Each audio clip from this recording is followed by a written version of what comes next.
إن الله وملائكته يصلون على النبي يا أيها الذين آمنوا صلوا عليه وسلموا تسليما اللهم صل على محمد وآل محمد. أعوذ بالله من الشيطان اللعين الرجيم. بسم الله الرحمن الرحيم.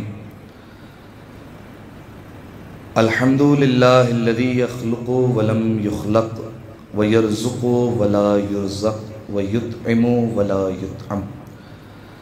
ثم الصلاة والسلام على عبدك ونبيك وصفيك ورسولك وخيرتك من الخلق أبي القاسم محمد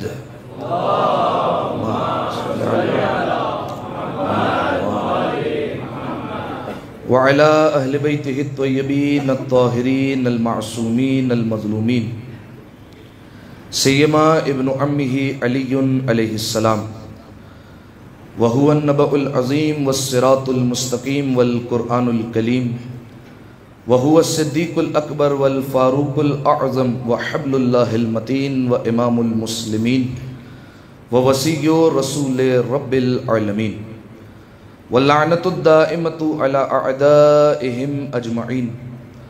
أما بعد فقد قال الله سبحانه وتعالى في محكم كتابه المبين بسم الله الرحمن الرحيم. قد أفلح من زكاها وقد خاب من دساها. صلوات على محمد وآل محمد. وما صل على محمد محمد. سامعین محترم، عزیزان گرامی قدر، ابتداء کلام میں آپ تمام عاشقان امیر المؤمنین کی خدمت میں اس متبرک دن کی عید سعید کی عید الفطر کی مبارکباد پیش کرتا ہوں، اور بالخصوص اس عید کے حقیقی وارث زمانے کے امام کی خدمت میں ہدیہ تبریک اور تہنیت پیش کرنے کے لیے ایک دفعہ مل کر بآواز بلند صلوات پڑھتے ہیں. اللہم صلی علی محمد وآل. سامعین محترم، پروردگار عالم کی بارگاہ میں شکر ادا کرتے ہیں کہ اس نے ہمیں ماہ رمضان المبارک کے فوراً بعد ایک متبرک دن سے متمسک کر دیا، جسے ہم عید کا دن کہتے ہیں. سامعین محترم، یقیناً عید کا دن وہ دن کہ جس دن انسان اپنے وجود میں خوشی محسوس کرتا ہے، اسے مسرت محسوس ہوتی ہے، لوگوں سے گلے ملتا ہے، مبارکباد ہو آپ کو، آج عید ہے، عید مبارک، میسج چل جائیں گے، واٹس ایپ پہ میسج چلائے جائیں گے، اسٹیٹس لگائے جائیں گے، اور سب کو کہا جائے گا آپ کو بہت بہت مبارک ہو. میرا ایک سوال ہے، عید کہتے کسے ہیں؟ کس چیز کا نام ہے عید؟ شیر خورما کھانا، اچھے کپڑے پہننا، اچھے کھانے بنا لینا، دوستوں سے ملاقات کر لینا، گلے مل لینا، کیا بس ان چیزوں کا نام عید ہے؟ دیکھیں، شریعت ان چیزوں کو سپورٹ ضرور کرتی ہے، اسلام ان چیزوں کی اجازت ضرور دیتا ہے، اور بلکہ کئی مقامات پر اسلام ان چیزوں کے لیے شوق دلاتا ہے، رغبت دلاتا ہے کہ یہ کام کرو، اچھی بات ہے، کھانا کھلاؤ، مومنین پر خرچ کرو، عیدی دو ایک دوسرے کو، تحفے تحائف دو، ایک دوسرے کے کام آؤ، شیرینی کھلاؤ، میٹھا کھلاؤ. شریعت ان تمام تر باتوں کی اجازت دیتا ہے. لیکن سامعین محترم، سوال اپنی جگہ پر قائم ہے کہ عید کہتے کسے ہیں؟ پھر عید کا مطلب کیا ہے؟ بلکہ اس سے پہلے میں ایک سوال قائم کرتا ہوں، اس کا جواب میں بعد میں دیتا ہوں. سوال یہ کہ کیا یہاں پر جتنے افراد موجود ہیں، اتنا کثیر مجمع ہے، کیا آج ہر ایک کی عید ہے؟ ہر ایک عید منا رہا ہے؟ آپ کہیں وہاں صاحب اچھے کپڑے پہن کے ہیں تو عید تو منا رہے ہیں. نہیں سامعین محترم، ہر ایک کی آج عید نہیں ہے. ہو سکتا ہے ہم میں سے اکثریت ایسی ہو کہ جو فقط اور فقط لباس تو پہن کر آئی ہو لیکن ان کی عید آج نہ ہو. یہ میں کیوں کہہ رہا ہوں؟ وجہ یہ ہے کہ سورہ مبارکہ شمس کی میں نے آپ کے سامنے مسلسل 2 آیتیں پڑھی ہیں.